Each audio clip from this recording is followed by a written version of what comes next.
इसमें हमारे कहीं ना कहीं उलमाए कराम की गलती है। वो उसकी तरफ उसको ढकेल देते हैं और इससे ये कौम पिस जाती है। यहाँ पे इमामत कुबरा और इमामत सुगरा अलग करना होगा। इमामत कुबरा जो मुल्क की इमामत कर सके, दूसरे इमामत सुगरा जो मजहबी कर सके। मुसलमान कल भी अल्लाह के भरोसे था और आज भी अल्लाह के भरोसे। हम आज भी यही बात कर रहे हैं, आप अपनी क़यादत निकालिए जो इज्तिमाई हो, जिस पे आप भरोसा कर सकें। इम्पोर्ट करके क़यादत लाने की ज़रूरत नहीं है।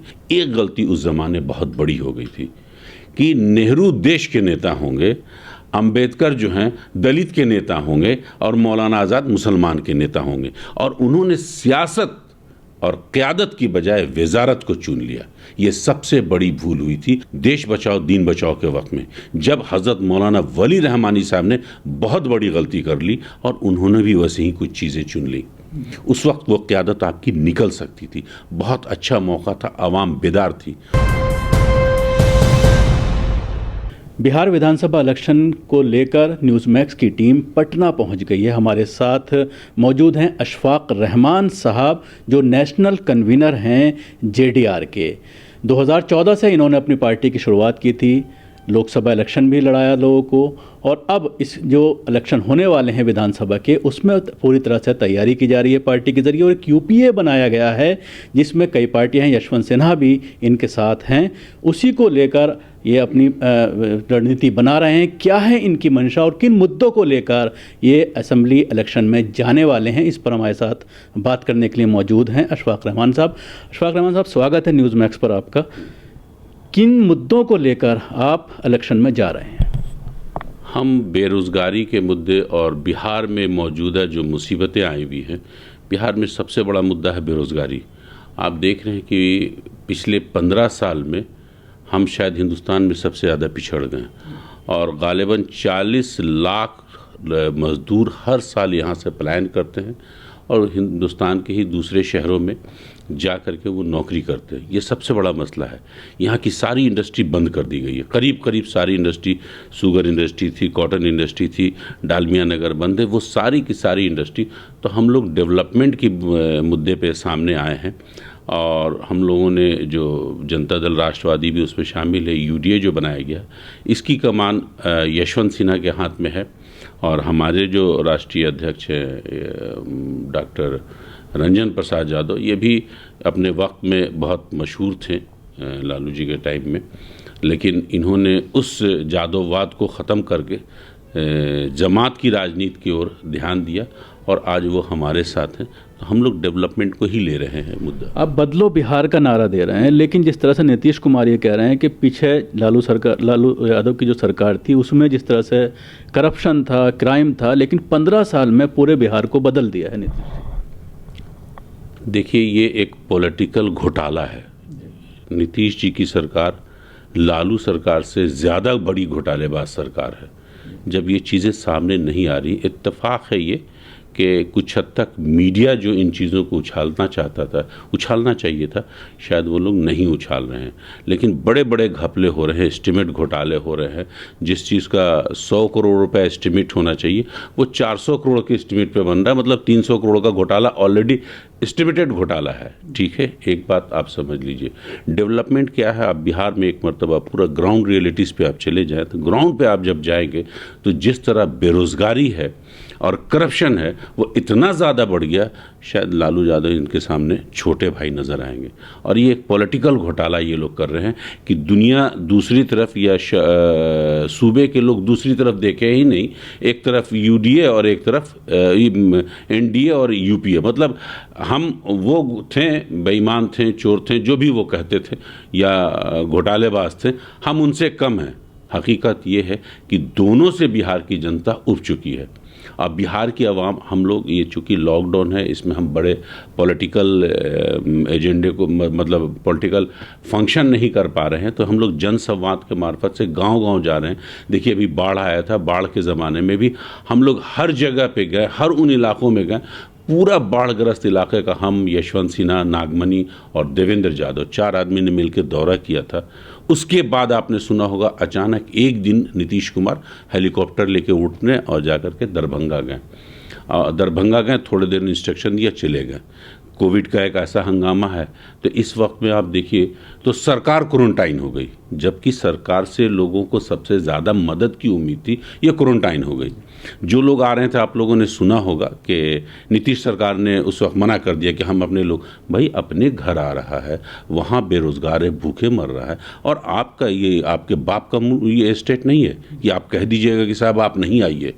ये मतलब घर में आने वाले लोगों को रोक रहे, तो ये एक इतना बड़ा मतलब सख्त कदम इन्होंने उठा लिया था जिस पे आज आवाम में थू थू हो रही है।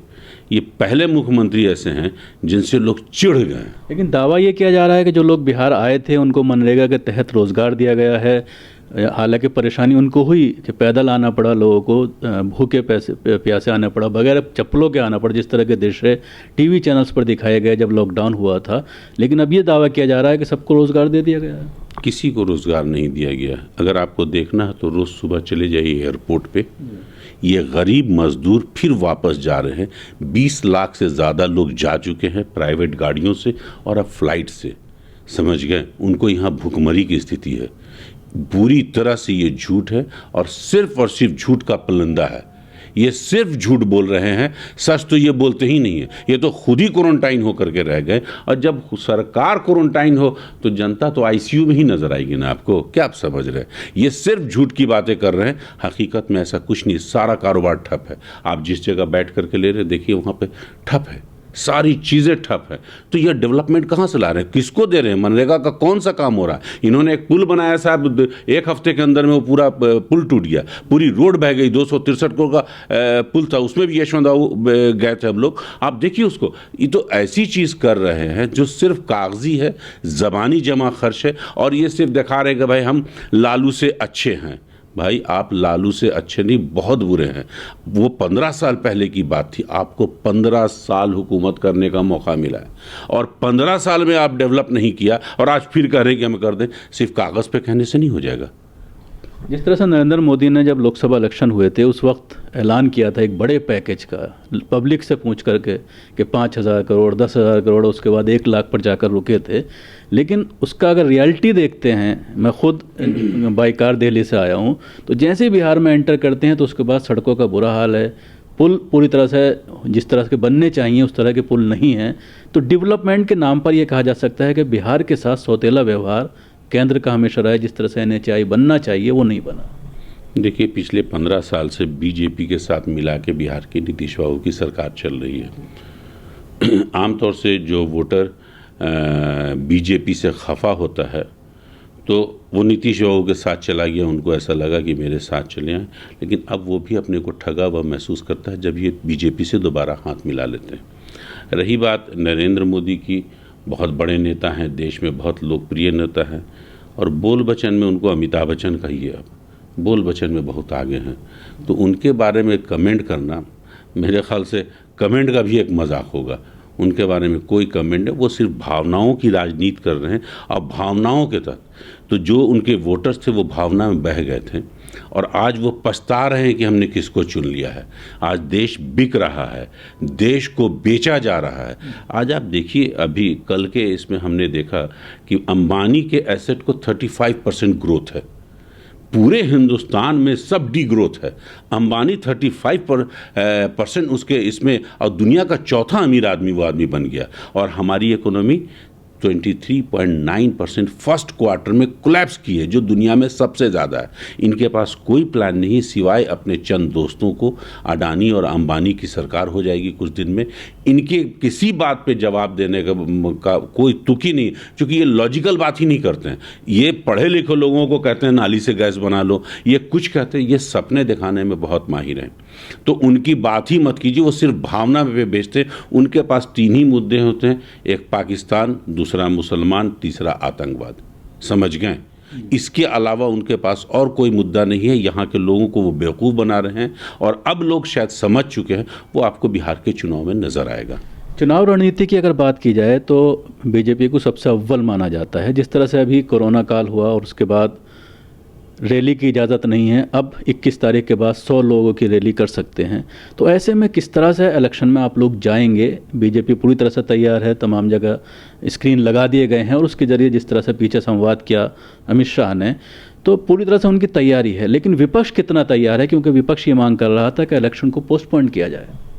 हम लोगों ने भी कहा था कि लॉकडाउन के वक्त में जब आप बीमारी और छूत की बीमारी और इस पे कह रहे हैं तो हम लोगों ने, लेकिन इलेक्शन कमीशन पे सुप्रीम कोर्ट ने भी साफ जवाब दे दिया कि वक्त बहरहाल इलेक्शन होगा। उनके पास तो बेइंतहा पैसे हैं ही, उनको पैसे दे कौन रहा है इस पे आप नज़र रखिए। वो पैसे के बल पे चाह रहे हैं, लेकिन आप यकीन जानिए दिल्ली में भी अभी आप लोगों ने दिल्ली का पिछला चुनाव देखा होगा, पूरे हिंदुस्तान की हुकूमत लग गई थी और मीडिया ने तो खैर बहरहाल उनको सुरखरू कर दिया था। कई chief minister, prime minister, home minister, पूरा एडमिनिस्ट्रेशन लगा हुआ था। 70 में 63 सीटें आई थी। तो सिर्फ पैसे के बल पे वो ताकतवर है। हम लोगों के पास ना तो उतना पैसा है, ना उनके तरह हम लोग भावनात्मक राजनीति कर रहे हैं। हम साफ सुथरे छवि के लोग हैं और हम उसी कैटेगरी को सामने रख करके, उन्हीं के बीजेपी में तो थे यशवंत सिन्हा जी। 7 साल उन्होंने भारत का बजट पेश किया है और सबसे क्राइसिस पीरियड में थे, तब भी 8.5% जीडीपी थी, समझ गए। और आज नहीं है तो आवाम समझ रही है, जिसकी आमदनी 100 रुपये थी आज वो 10 रुपये पे भी नहीं टिक रहा है, कुछ दिन में वो भी ख़त्म हो जाएगा। इकोनॉमिकली हम कोलैप्स कर चुके हैं।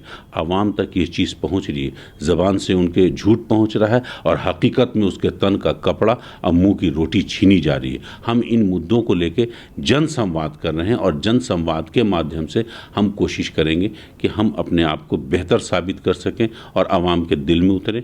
और हमको भी यकीन है, ये सारे मुद्दे हैं, लेकिन जब वोट देने का वक्त आता है तो देखने में आता है किसी ना किसी तरीके से बीजेपी जो है वो, चाहे वो धर्म के नाम पर कभी या जात के नाम पर, वोट को अपने पाले में कर लेती है। विपक्ष अपनी बात सही ढंग से नहीं रख पा रहा है। जिस तरह से आप कह रहे हैं जीडीपी डाउन है, कल आपने देखा होगा कि इलाहाबाद में जिस तरह से छात्र सड़कों पर निकले और थाली बजाई और ये कहा कि हमें रोज़गार चाहिए, उसके बावजूद ना तो मीडिया इन चीज़ों को उठा रहा है और ना ही विपक्ष सही ढंग से उसको उठा पा रहा है। देखिए, मीडिया में आप लोग हैं, आप लोगों से गुजारिश है कि 4th pillar of the democracy आप लोग कहे जाते हैं, ये आपकी ईमानदारी होनी चाहिए। अभी महज इत्तेफाक से जब शासन करप्ट होता है ना, तो प्रशासन ऑटोमेटिकली करप्ट हो जाता है। ये आप समझ लीजिए, शासन को ही कंट्रोल करना है प्रशासन को। जब वो करप्ट हो जाता है, उसने अभी सारे इंस्टीट्यूशन को भंग कर दिया है और सबको करप्शन में डाल दिया है। बेशक सुशांत सिंह के मर्डर पे गौर होना चाहिए, उस पर नहीं हो रहा है। अवाम अभी 8 लाख से ज़्यादा रेलवे मजदूर स्ट्राइक पे हैं, इसको कोई नहीं दिखा रहा है। बहरहाल आवाम जान गई है, जब तकलीफ़ लोगों को खुद से हो रही तो वो जान चुकी है। मीडिया दिखाए ना दिखाए, मीडिया ने दिल्ली में भी दिखाया था, बिल्कुल जातीय उन्माद, और बोला हमने कि ये भावनात्मक राजनीति करते हैं। हम लोग कोशिश ये करेंगे कि उस भावना में इस बार लोग नहीं बहें। आखिर में एक सवाल करना चाहूँगा मुसलमानों के ताल्लुक़ से। मुसलमान बिहार में कितना सुरक्षित है? क्योंकि पिछले दिनों ये देखने में आया, चाहे वो मुहर्रम का हो चाहे ईद का हो, तो किसी न किसी बहाने से फ़िरक़ा वाराना फसादात कराने की कोशिश की जाती है और उसके बाद गिरफ्तारियाँ भी मुसलमानों की होती हैं। देखिए, मुसलमान की बदकिस्मती ये रही है कि शुरुआत में जब हिंदुस्तान आज़ाद हो गया तो जो सही मायने में हिंदुस्तानी थे वो गए नहीं। उस वक्त जिस वक्त इस कौम को काटा जा रहा था, लूटा जा रहा था, बांटा जा रहा था, तब भी नहीं गए कि हम अपना वतन छोड़ के नहीं जाएंगे। एक गलती उस ज़माने बहुत बड़ी हो गई थी कि नेहरू देश के नेता होंगे, अंबेडकर जो हैं दलित के नेता होंगे और मौलाना आज़ाद मुसलमान के नेता होंगे, और उन्होंने सियासत और क़यादत की बजाय वज़ारत को चुन लिया। ये सबसे बड़ी भूल हुई थी। अगर वो वज़ारत को उस ज़माने नहीं चुनते, आप यकीन जानिए आज मुसलमानों की हालत नहीं होती। दूसरी बार भी बिहार में मौका मिला था देश बचाओ दीन बचाओ के वक्त में, जब हज़रत मौलाना वली रहमानी साहब ने बहुत बड़ी गलती कर ली और उन्होंने भी वैसे ही कुछ चीज़ें चुन ली। उस वक्त वो क़यादत आपकी निकल सकती थी। बहुत अच्छा मौका था, आवाम बेदार थी। हो ये रहा है कि मुस्लिम आवाम के साथ अक्सर लोग धोखा कर जा रहे हैं। ये मुत्तहिद होते हैं तो मुत्तहिद होकर अकेले नहीं, सिर्फ एक ज़ात से नहीं होता है। रही बात असुरक्षा की, तो सबसे ज़्यादा दंगे हमेशा जो है कांग्रेस के ज़माने में बेइंतहा दंगे हुए, इसी के वजह से वो हटाए गए। राजीव गांधी के वक्त में जो भागलपुर का दंगा हुआ और सब हटाए गए। आज वो एक नेशनल पॉलिसी के तहत अभी रुका हुआ है। आज मॉब लिंचिंग में इसको टर्न कर दिया गया कि डरा करके इनको तखर बखर कर दो। मुसलमान कल भी अल्लाह के भरोसे था और आज भी अल्लाह के भरोसे। हम आज भी यही बात कर रहे हैं, आप अपनी क़यादत निकालिए जो इज्तिमाई हो, जिस पे आप भरोसा कर सकें। इंपोर्ट करके क़यादत लाने की ज़रूरत नहीं है। हम लोग जैसे जनता दल राष्ट्रवादी पिछले 10 साल से कोशिश कर रही है। पार्टी का रजिस्ट्रेशन तो हमको 14 में मिला, लेकिन हमारी लीडरशिप में जब रंजन यादव जैसे लोग आ सकते हैं, बड़े बड़े नाम वाले लोग आ सकते हैं, तो क्या ये आवाम नहीं देख रही है? हम किस तरफ जाएं? हम अगर जाते हैं पिछले सरकार की तरफ में, तो वो तो जेल में बंद है, उनकी पूरी फैमिली करप्शन में फंसी हुई है। फिर भी अगर हम सुनते हैं, इसमें हमारे कहीं ना कहीं उलमाए कराम की गलती है। वो उसकी तरफ उसको ढकेल देते हैं और इससे ये कौम पिस जाती है। यहाँ पे इमामत कुबरा और इमामत सुगरा अलग करना होगा। इमामत कुबरा जो मुल्क की इमामत कर सके, दूसरे इमामत सुगरा जो मजहबी कर सके। यहाँ जो मजहबी क़यादत है उसने ही इसको टर्न कर दिया। मैंने कहा ना, शुरुआत में गलती हुई उसको, लेकिन फिर अब कोशिश की जा रही है हम लोगों की तरफ से। हम लोग अपनी कोशिश जारी रखेंगे। ये कौम कल भी अल्लाह के भरोसे थी, आज भी अल्लाह के भरोसे। शुक्रिया। ये थे अशफाक रहमान साहब जो न्यूज़ मैक्स से बात कर रहे थे बिहार के सियासी मंजर के बारे में और जो उनकी पार्टी के जो मुद्दे हैं उसको लेकर उन्होंने हमसे बात की। पटना से न्यूज़ मैक्स के लिए शकील अहमद।